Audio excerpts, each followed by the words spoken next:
കോഴിക്കോട് താമരശ്ശേരിയിൽ സ്കൂൾ വിദ്യാർത്ഥികൾക്ക് നേരെ ലൈംഗിക അതിക്രമം നടത്തിയ അധ്യാപകനെതിരെ തെരച്ചിൽ ഊർജിതമാക്കി പോലീസ്. NSS ചുമതലയുള്ള താമരശ്ശേരി പൂക്കോട് സ്വദേശി ഇസ്മായിലിനെതിരെ പോക്സോ വകുപ്പുകൾ ചേർത്താണ് കേസെടുത്തിരിക്കുന്നത്. വിവരങ്ങളുമായി ലതീഷ് ചേരുകയാണ്. ലതീഷ്, ഇതെന്താണ് സംഭവിച്ചിരിക്കുന്നത്? പോലീസിന്റെ തുടർ നീക്കങ്ങൾ എങ്ങനെയാണ്? Good morning. കഴിഞ്ഞ 2 ദിവസം മുമ്പാണ് ഈ വാർത്ത നമ്മൾ റിപ്പോർട്ട് ചെയ്തത്. അതായത് NSS ക്യാമ്പിന്റെ ചുമതലയുള്ള അധ്യാപകനെതിരെയാണ് വിദ്യാർത്ഥിനികൾ പരാതി ഉന്നയിച്ചിരിക്കുന്നത്. 3 വിദ്യാർത്ഥിനികളാണ് ഇത്തരത്തിൽ അധ്യാപകനെതിരെ പരാതി ഉന്നയിച്ചത്. ഇദ്ദേഹം താമരശ്ശേരി തന്നെയുള്ള താമരശ്ശേരി പൂക്കോട് സ്വദേശിയാണ്. ഇസ്മയിൽ എന്നാണ് അധ്യാപകൻ്റെ പേര്. ഇദ്ദേഹത്തിനാണ് കഴിഞ്ഞ 1 വർഷമായി താമരശ്ശേരി വൊക്കേഷണൽ ഹയർ സെക്കൻഡറി സ്കൂളിലെ NSSന്റെ ചുമതല.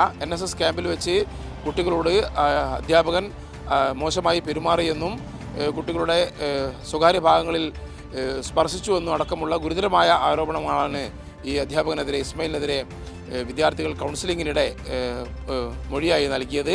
ഇതേ തുടർന്ന് പോക്സോ വകുപ്പ് പ്രകാരം ഇസ്മയിലിനെതിരെ താമരശ്ശേരി പോലീസ് കേസെടുത്തിട്ടുണ്ട്. കേസെടുത്തതോടുകൂടി അധ്യാപകൻ ഒളിവിൽ പോകുന്ന സാഹചര്യമാണുള്ളത്. അധ്യാപകനെ കണ്ടെത്തുന്നതിനായി പോലീസ് അന്വേഷണം ഊർജിതമാക്കിയിട്ടുണ്ട്. വീട്ടിലും കുടുംബാംഗങ്ങളുടെ വീട്ടിലും സുഹൃത്തുക്കളുടെ വീട്ടിലുമെല്ലാം പോലീസ് അന്വേഷണം നടത്തിക്കൊണ്ടിരിക്കുകയാണ്.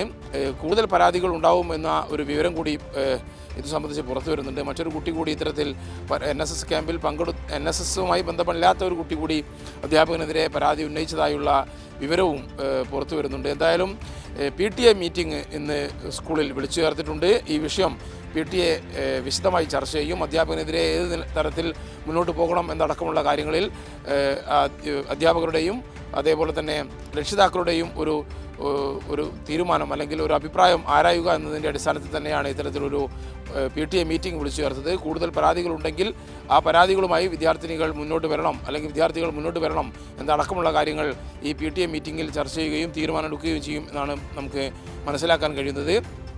ലീഗ് അനുകൂല അധ്യാപക സംഘടനയിൽ പ്രവർത്തിക്കുന്ന ആളുകൂടിയാണ് ഇസ്മയിൽ. എന്തായാലും SFI കടുത്ത പ്രതിഷേധവുമായി ഇതുമായി ബന്ധപ്പെട്ട് രംഗത്ത് വന്നിട്ടുണ്ട്. അധ്യാപകനെ മാറ്റി നിർത്തിക്കൊണ്ട് അന്വേഷണം നടത്തണം എന്നാവശ്യപ്പെട്ട് ഇന്നലെ SFI Thamarassery vocational higher secondary സ്കൂളിലേക്ക് മാർച്ച് സംഘടിപ്പിച്ചു. പ്രതിഷേധ പരിപാടി സംഘടിപ്പിച്ചിട്ടുണ്ട്. എന്തായാലും ഇന്നും വരും ദിവസങ്ങളിലും അധ്യാപകനെതിരെ നടപടിയെടുക്കണം എന്നാവശ്യപ്പെട്ടുകൊണ്ടുള്ള പ്രതിഷേധം തുടരാനാണ് SFIയുടെ തീരുമാനം. ഒപ്പം അധ്യാപകനെ കണ്ടെത്തുന്നതിനായുള്ള അന്വേഷണം ഊർജിതമാക്കുകയും ചെയ്തിട്ടുണ്ട് താമരശ്ശേരി പോലീസ്. മനു, ലതീഷ വിവരങ്ങൾ നൽകിയത്.